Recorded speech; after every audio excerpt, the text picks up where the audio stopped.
Good day, everyone. My name is Hope.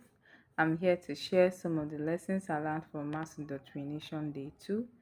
During the course of the study, we looked at the early Christian and the true church that is found in the Bible. Now, the early Christian, they were Judaism, some were Judaism before they were called.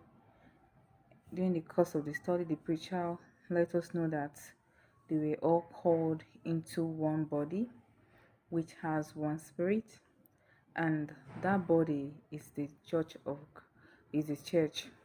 Now, in the Bible, the church of God is being found in First Corinthians chapter 11 verse 22 and First Corinthians chapter 11 verse 6. There we can find the church of God.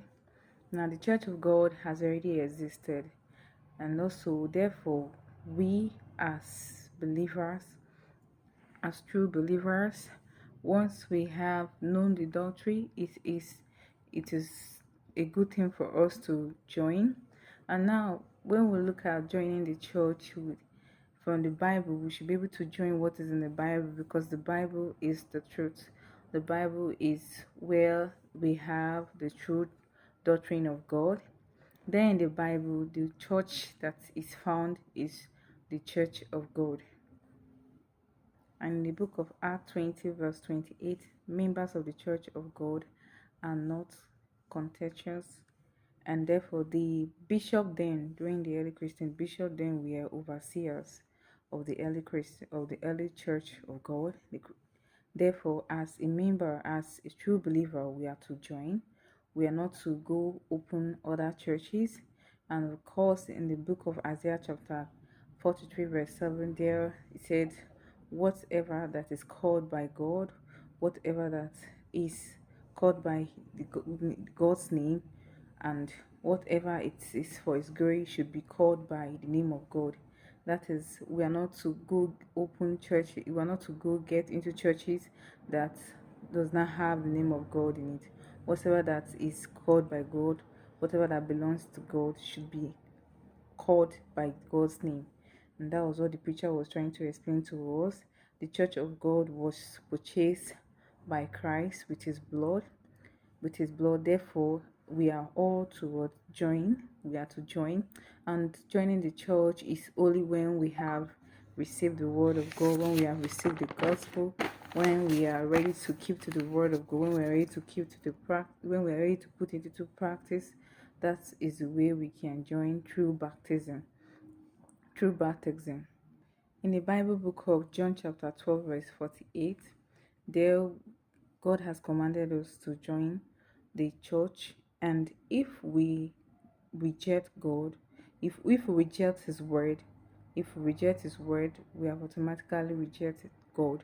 And this church of God is not just a new church, it's a church that has been in existence 2000 years ago. It's not like just a coming church, it's not just established, it has already been in existence even before this very era of the world. Therefore, God is expecting us and commanding us to join the church of God.